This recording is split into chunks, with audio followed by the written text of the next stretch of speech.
في قرى بتموت بالخراب، لكن القرية دي اتحولت لمقبرة مفتوحة.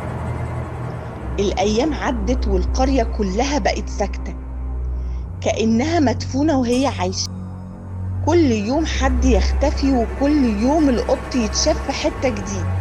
واحد قال شافه ماشي فوق سور المقابر، واحدة قالت لقته قاعد عند باب بيتها بيبصلها من غير ما يرمش. البيوت اتقفلت، السوق فضى، حتى الكلاب سابت المكان.